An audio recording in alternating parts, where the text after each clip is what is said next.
नमस्कार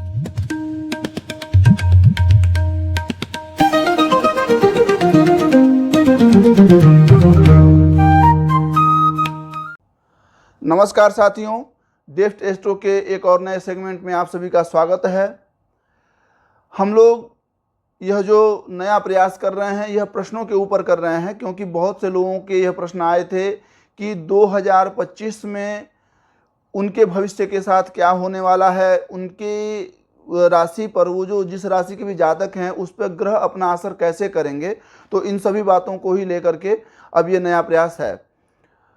जैसा कि मैंने आपको प्रीवियस वीडियो में भी बताया, क्योंकि आज हम जिस राशि की बात करने जा रहे हैं वो वृष, मिथुन और कर्क, इन 3 राशियों की हम लोग बात करेंगे।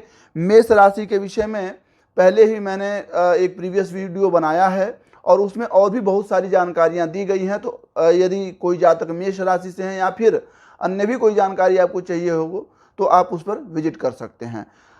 विषय को प्रारंभ करने से पहले मैं आप सभी से आग्रह कर दूं कि यदि इस चैनल के सेगमेंट आप सभी को अच्छे लगते हैं, पसंद आते हैं या आपके लिए कहीं से भी उपयोगी हैं तो कृपया इसे लाइक करें, सब्सक्राइब करें और ज़्यादा से ज़्यादा मात्रा में शेयर करें।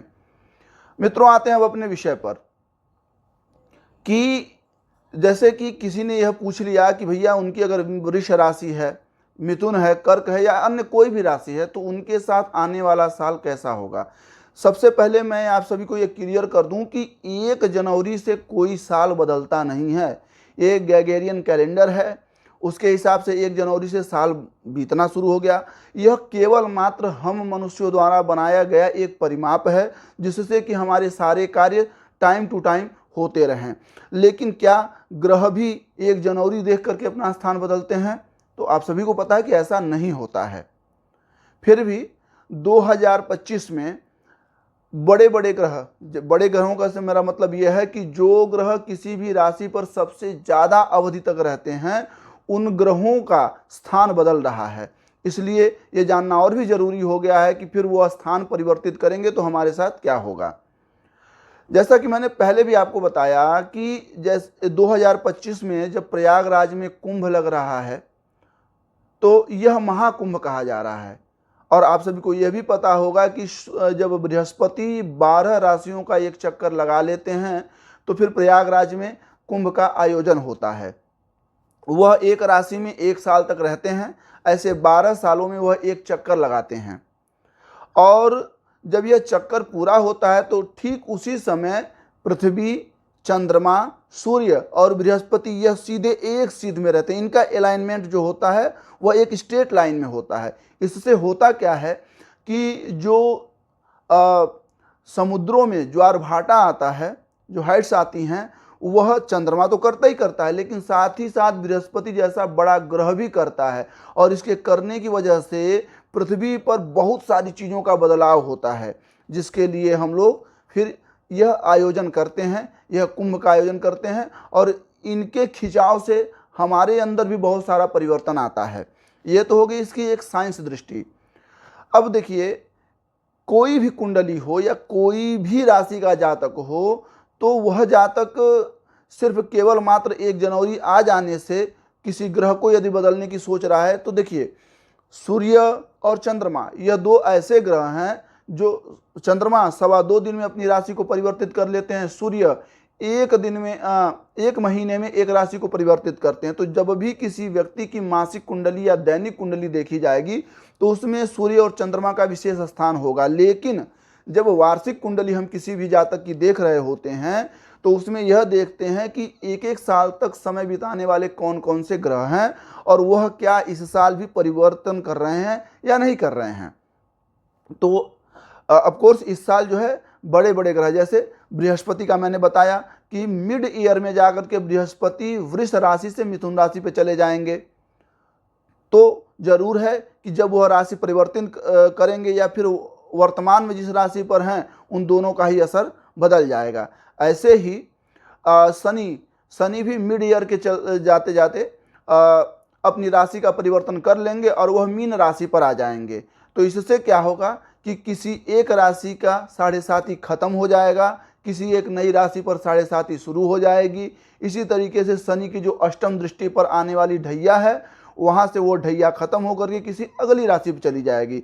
ठीक इसी तरीके से राहु और केतु जो कि क्लॉकवाइज अपने सर्कल को पूरा कर रहे होते हैं, छाया ग्रह हैं, वह भी लगभग मिड ईयर के करीब ही अपने 1.5 साल जो उनका 1.5 ईयर होता है किसी एक भाव में किसी एक राशि पे रहने का, वह भी वो परिवर्तित कर देंगे, परिवर्तन हो जाएगा। तो कहने का मतलब जो बड़ी राशियां हैं वो अपना स्थान परिवर्तन कर रही हैं, जो बड़े ग्रह हैं वह उन राशियों से हट के दूसरी राशियों पे जा रहे हैं मिड ईयर के करीब, तो निश्चित तौर से ही यह प्रभाव आप पर पड़ना है। अब आज हम बात कर लेते हैं सबसे पहले चूंकि आज 3 राशियों की मैं बात करूंगा, मेष राशि की बातें हो चुकी हैं, वृष, मिथुन और कर्क, तो इनसे जो जुड़े जातक हैं वो जरूर इसे देखें। सबसे पहले वृष की बात करते हैं। तो जब भी हम किसी की दैनिक, वार्षिक अथवा उसकी कुंडली बना रहे होते हैं, पूरे जीवन की कुंडली, तो लग्न पहले निर्धारित की जाती है। और मैं आप सभी को बता दूं कि लग्न पे मैंने पहले ही वीडियो बना रखी है, प्रीवियस वीडियो में आप जाकर के लग्न से जुड़े वीडियो को देख सकते हैं कि लग्न इतनी महत्वपूर्ण क्यों होती है, इतनी जरूरी क्यों होती है किसी भी कुंडली में। तो वृष राशि के जो जातक हैं, यदि हम वृष को लग्न बना देते हैं तो क्या होगा। देखिए, वृष जब एक बार लग्न बन गई और ग्रहों ने अपनी अपनी जगह को डिसाइड कर लिया, तो फिर वह ग्रह वही स्थान का भाव, वही स्थान से जुड़ी हुई चीजें उस राशि के जातक को दे सकते हैं। उनकी वो मिनिस्ट्री है एक तरीके से, उनका एक तरीके से वो पोर्टफोलियो है, डोमिनेटेड एरिया है, तो उससे जुड़ी हुई चीजें ही वो आपको देंगे। अब वृष राशि के जो जातक हैं उनके तीसरे भाव यानी कर्क राशि पर मंगल आएगा, और मंगल तीसरे भाव से नौम यानी भाग्य के स्थान को देख रहा होगा। तो ऐसे व्यक्तियों का नो डाउट कि भाग्य साथ दे रही होगी, लेकिन भाग्य को साथ ही देना सिर्फ एक मात्र आपके लिए पूरा नहीं है। उसके साथ साथ आपको यह भी जरूरी है कि चूंकि तीसरे का मंगल है तो मेहनत अपेक्षा से अधिक आपको करना पड़ेगा, यदि आप चाहते हैं कि आपकी भाग्य भी उतनी ही साथ दे, आपकी भाग्य भी उतनी ही जागरूक हो। और खास करके जो लोग बिजनेस कर रहे हैं वह लोग तो जरूर ही इसे आजमाएं, वो एक्स्ट्रा एफर्ट लगाएं उसमें, तब तो यह मंगल जो कि भाग्य को देख रहा है वो भाग्य आपकी साथ देगी। अगर बृहस्पति की बात कर लें तो बृहस्पति तो बैठे ही वृष राशि पर हैं, मिड ईयर तक वो वृष राशि पर बैठे हैं, यानी वृषभ पे बैठे हुए हैं, और फिर वह अपना स्थान परिवर्तन करके मिथुन पे चले जाएंगे। तो वृष पर बैठे हुए स्वयं के देवगुरु बृहस्पति, चूंकि बृहस्पति को धन का कारक माना जाता है, और बृहस्पति की मीन राशि यदि लग्न वृषभ का हो गया तो मीन राशि इनकम, आयस बन जाती है। तो ऐसे लोगों के लिए मिड ईयर तक धन के आगमन की बहुत ही ज़्यादा चांसेज हैं, बहुत ही ज़्यादा उनके लिए रास्ते खुलेंगे जब अगर वह धन की स्थिति को देख रहे होते हैं तो। और वृष पे बैठे हुए बृहस्पति अपने सप्तम भाव को यदि देखें, चूंकि लग्न में बैठे तो सप्तम को देखेंगे, तो यदि रिश्ते न हो पा रहे हों तो ऐसे लोगों की रिश्ते होने के चांसेस ज़्यादा हैं। मिड ईयर तक रिश्ते, विवाह शादी संबंधित चीज़ें, मांगलिक चीज़ें जरूर आपके जीवन में होंगी। इसके बाद शनि की यदि हम बात कर लें तो शनि भी अपना स्थान परिवर्तन कर लेंगे, लेकिन अभी शनि वर्तमान में जिस राशि पर हैं वह है कुंभ राशि। तो कुंभ से एक पहले और कुंभ के एक बाद यानी मकर, कुंभ और मीन, इन 3 राशियों पर निरंतरता के साथ 7.5 चल रही है। मिड ईयर के बाद से मकर राशि से निकल जाएगी, बची अब कुंभ, मीन और फिर मेष, इन 3 राशियों पे आ जाएगा। तो इन 3 राशि जो है मिड ईयर के बाद से 7.5 का भोग करना शुरू कर देंगी। अब देखते हैं कि वृष के अनुसार यह कुंभ जहां पर शनि उस महाराज बैठे हो, अच्छा शनि स्वामी भी कुंभ के ही हैं, कुंभ और मकर के स्वामी शनि ही होते हैं। तो अब यदि हमने इसे बैठा दिया वृष राशि के अलाइनमेंट को देखते हुए, तो ये कहाँ चले जाएंगे, 12वें भाव में चले जाएंगे। 12वें भाव में शनि आपको मिड ईयर तक तो हानि ही पहुंचाने वाले हैं। हानि कैसे पहुंचाएंगे, आपका लॉसेस दिखाएंगे, लॉस होगा कहीं पर भी, यदि आपने कहीं इन्वेस्ट कर रखा है तो उसमें लॉस होने की संभावनाएं ज़्यादा होंगी। साथ ही साथ रोग और शत्रुओं से भी आप पीड़ित रहेंगे। लेकिन जैसे ही मिड ईयर बीतता है शनि अपना स्थान परिवर्तित कर देते हैं, यानी कि वह मीन राशि में आ जाते हैं। तो मीन राशि में आ जाने की वजह से आपके इनकम से पंचम भाव को देखना शुरू कर देते हैं। यानी जिनकी संतानें नहीं हो रही हैं, संतान होने में कष्ट हो रहा है, उनको संतान तो देंगे ही देंगे। कर्म के भी स्वामी शनि हो जाने के कारण आपके कर्म करने की क्षमता को इतना बढ़ा देंगे, इतना कठोर कर देंगे आपको अपने आत्मविश्वास से कि व्यक्ति जो है फिर मतलब रुकने वाला नहीं है, फिर व्यक्ति कठोर परिश्रम करना शुरू कर देता है। यह शनि की कृपा आपको इस वर्ष मिड ईयर्स के बाद से देखने को मिलती है। वहीं राहु और केतु की स्थिति को देख लें तो यह भी मिड ईयर में ही अपना स्थान परिवर्तन करेंगे और आपके कुंडली के अनुसार यह कर्म भाव पर आ जाते हैं। तो कर्म भाव पे राहु के आने का मतलब क्या होता है? परिवर्तन, यात्राएं, चालाकी, ये सारी चीजें राहु से देखने को मिलती हैं। आपका कार्य परिवर्तित हो सकता है, बदल सकता है, स्थान का परिवर्तन भी हो सकता है। साथ ही साथ आपके अंदर जो कहते हैं ना कि आपकी प्रगाढ़ता, आपका मैच्योरिटी लेवल जो है, ये सारी चीज़ें भी आपके अंदर से और विकसित हो जाएंगी। हमें कहाँ कैसा कब व्यवहार करना है, ये बड़ी अच्छी तरीके से राहु आपको सिखाएंगे। और ये सारे अलाइनमेंट मिल करके आपके जन्म के जो भी जन्म संबंधित ग्रह थे उनके साथ इस राशि की मैत्री भाव स्थापित कर देते हैं। जन्म के समय सबकी कुंडली अलग अलग होती है और कौन ग्रह कहाँ बैठे हुए हैं वो सारी चीज़ें तो आपके जन्म लगन से हैं ही, लेकिन जब इस साल की आप विशेष करके बात करेंगे तो जो ग्रहों का अलाइनमेंट है वह ज़्यादातर आपके कर्म भाव और भाग्य भाव से जुड़ा हुआ है। तो स्थान परिवर्तन आपके साथ होने वाला है। रिश्तों में यदि रिश्ते नहीं बन रहे तो रिश्ते भी बनेंगे। गुरु महाराज जो कि लग्न में ही बैठे हुए हैं, वृष राशि पर ही बैठे हुए हैं और धन के स्वामी हैं, तो धन के आने के रास्ते कई सारे बढ़ा देंगे। लेकिन आप उसे गलत रास्तों से धन के लिए ना सोचिएगा, क्योंकि गुरु गलत रास्ते से धन आने नहीं देते हैं। सदमार्गी होकर ही धन आएगा और मांगलिक कार्य भी आपसे खूब कराएंगे। आते हैं इसके अगली मिथुन राशि पर। अगर मिथुन राशि के जातकों के लिए 2025 देखा जाए तो मिथुन को ही लग्न बना देते हैं, और मिथुन के अनुसार यदि हम लग्न बना देते हैं तो फिर मिथुन के जस्ट बगल में धन भाव में आकर के मंगल बैठ जाते हैं। और मंगल जब धन भाव में आकर के बैठ जाते हैं तो आपको प्रॉपर्टी से जुड़ी हुई चीज़ें आपको मिलने की या आपसे स्वयं से खुद से बनाने की संभावनाएं ज़्यादा रहती हैं। लेकिन उसके साथ साथ आप अपने यदि गाड़ी चला रहे हैं तो बड़े बचा करके चलाएं, क्योंकि एक्सीडेंट के चांसेस भी मंगल में अत्यधिक होंगे। जहां मंगल प्रॉपर्टी बना रहे हैं वहीं अष्टम भाव को भी वो देख रहे हैं, तो सुरक्षित होकर के आप चलें मिड ईयर तक, जब तक कि मंगल अपनी स्थिति को परिवर्तित नहीं कर देते हैं। साथ ही साथ हम इनमें अब बृहस्पति, शनि, राहु इत्यादि जैसे ग्रहों को अगर देखें इनका अलाइनमेंट कैसा हो रहा है, तो मिथुन राशि यदि तीसरे नंबर की आ गई तो मिथुन से फिर शनि महाराज कर्मेश हो जाते हैं, और वहीं वृष राशि पर बैठे हुए जो गुरु महाराज हैं वो आपके 12वें भाव, द्वादश भाव के स्वामी हो जाते हैं। अब द्वादश भाव के स्वामी गुरु महाराज के हो जाने के कारण यह मिड ईयर तक तो आपके लिए बड़ी अच्छी स्थिति को उत्पन्न नहीं कर रहे हैं। आपके सम्मान को ठेस पहुंचेगा, अपमान ज़्यादा होगा, अपने स्वजन, अपने संबंधियों से हो सकता है कि आपकी लड़ाई भी हो जाए। तो अपनी समझदारी से इस चीज़ों को निकालें, इसका ऐसा प्रयास करें। साथ ही साथ जब मिड ईयर्स के बाद से गुरु अपना स्थान चेंज कर देंगे तो फिर वही बदल करके आपके धन भाव पे आ जाने वाले हैं, और धन भाव पे आ जाएंगे, आयस पे आ जाएंगे तो धन के स्वामी हैं, तो धन कमाने के रास्ते यह बनाएंगे ही बनाएंगे। वही बात हम कुंभ पर बैठे हुए शनि की कर लेते हैं, तो शनि महाराज जैसा कि मैंने कहा कर्मेश, कर्म की प्रगाढ़ता आपको देंगे ही देंगे, कर्मठी आपको बनाएंगे ही बनाएंगे। लेकिन इसमें अगर इन दोनों का अलाइनमेंट हम करें, और अगर आप बिजनेस करने जा रहे हैं तो रेस्टोरेंट से संबंधित आप बिजनेस जरूर करें, या लोगों के शौक श्रृंगार से जुड़ा हुआ कार्य यदि इस साल में आप प्रारंभ करते हैं तो आपके लिए बहुत अच्छा होगा। साथ ही साथ बृहस्पति अपना स्थान बदलेंगे, तो पंचम को देखने की वजह से बृहस्पति आपके लिए संतान भाव के लिए बहुत अच्छे होंगे। संतान यदि किसी की नहीं हो रही है या होने में कोई दिक्कत हो रही है तो उसमें भी आपको काफ़ी सारी उनसे सहायताएं मिलती जाएंगी।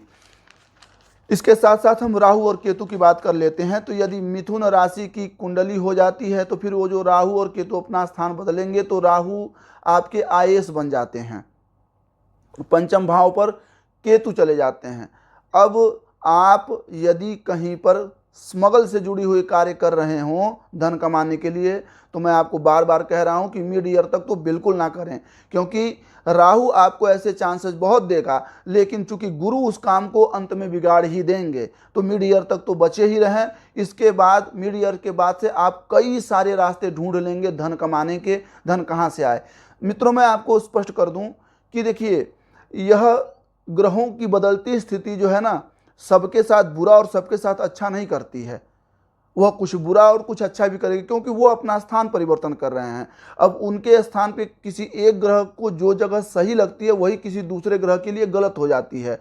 जैसे जो ग्रह जो राशि गुरु के लिए अच्छी है वही राशि राहु के लिए बुरी हो रही है। तो सभी लोग स्थान परिवर्तन कर रहे हैं, तो मिला जुला स्वभाव सबके जीवन में देखने को मिलेगा। विशेष क्या क्या दिखेगा मैं इस माध्यम से आपको बताने की कोशिश कर रहा हूं। आते हैं जो तीसरी आज की राशि है कर्क राशि। यदि कर्क राशि के जातकों को देख लें और कर्क को ही हम लगन बना लेते हैं, तो जब कर्क लगन बन जाएगा तो देखिए फिर वही बात आएगी कि शनि कुंभ में है, मंगल जो है वह मिथुन से कर्क की तरफ चले जाएंगे। मिड ईयर्स की मैं बात कर रहा हूं। और इसके साथ ही साथ गुरु महाराज वृष राशि से फिर अपना स्थान परिवर्तित कर देंगे और वह मिथुन की तरफ चले आएंगे। और हम बात कर रहे हैं कि यदि चौथा नंबर हो, तो जब चौथा नंबर होगा और मिड ईयर के बाद से यदि गुरु अपना स्थान परिवर्तित करते हैं तो फिर वो कहाँ जाएंगे, वो 12वें में भी पुनः पहुंच जाएंगे। और 12वें में मिड ईयर के बाद 12वें में पहुंचेंगे, इसको आप ध्यान जरूर दीजिएगा। अभी तो वह दूसरे भाव में स्थित रहेंगे कर्क वालों के लिए। तो क्या है कि दोनों ही भाव, पहला जहां आपको पैतृक संपत्ति मिलने के चांसेस आपके ज़्यादा होंगे, या आप खुद से कोई अचल संपत्ति बनाएंगे, माइंड इट कि अचल संपत्ति बना सकते हैं, प्रॉपर्टी से जुड़ी चीज़ें बना सकते हैं, घर इत्यादि नया ले सकते हैं, या सुख संबंधित वाहन इत्यादि भी आप ले सकते हैं। लेकिन जब यही मिड ईयर के बाद से बृहस्पति अपना स्थान परिवर्तित करके द्वादश में जा रहे हैं, तो आप अपने स्वास्थ्य के प्रति भी सचेत रहें, अपने खान पान पर विशेष ध्यान देंगे, क्योंकि कर्क लगन तो स्वभावतः ही जलीय राशि होती है। तो इसमें जो है आप अपने शुगर लेवल को लेकर के ज़्यादा चिंतित रहिए यदि किसी को शुगर है तो, और अपने खान पान पर अपना विशेष ध्यान इस साल आप रखिएगा मिड ईयर के बाद से। वही बात हम कर लेते हैं यदि शनि महाराज की, तो शनि अब आ जाते हैं आपके भाग्य भाव में। और देखिए हस्तरेखा विद्वान जितने भी हैं, या सामुद्रिक शास्त्र में जब हस्तरेखा देखी जाती है तो ये देखा जाता है कि शनि पर्वत पर कोई रेखा है कि नहीं है, और वह रेखा कितनी स्पष्ट है, क्योंकि भाग्य के दाता यदि कोई होते हैं तो वह शनि ही होते हैं। शनि ही भाग्य बनाते हैं। भाग्य का मतलब क्या होता है? भाग्य का मतलब ये होता है कि व्यक्ति अपने जीवन में इतना संघर्ष कर दे किसी कार्य के लिए कि अब उससे कुछ इतर बचा ही ना हो। और जब किसी भी विषय में आपसे इतर कुछ बचा ही नहीं होता है तो आपने देखा होगा एक डिग्री दी जाती है डिलीट। उसका मतलब क्या होता है? उन्होंने जिसको यह डिग्री मिली हुई है वह किसी पार्टिकुलर विषय में अपने आप को इतना सिद्ध कर चुके हैं कि अब उनसे उस विषय से जुड़ी कोई चीज बची ही नहीं है।